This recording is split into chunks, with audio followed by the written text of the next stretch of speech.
structured problem solving. Day 8, 10-day turnaround, part 2. Emotion is data. Structure your questions to expose information in your emotions. Your emotions are intelligence, and emotions need to be addressed rather than dealt with. All your emotions are gurus being presented to you to see if, because you are ready, that's why this emotion is coming. You are ready to address this and use this information appropriately, not to abuse yourself with it, not to weaponize it, not to demonize yourself, but to actually address yourself as nobility, bringing you a gift of information.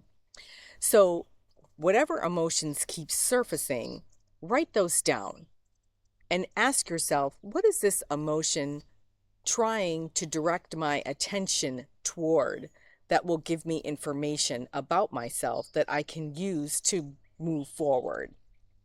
Write down that emotion and then write down the information that is coming from that. Treat it like nobility. Treat your emotions like the gurus they are. Live deliberately. Namaste.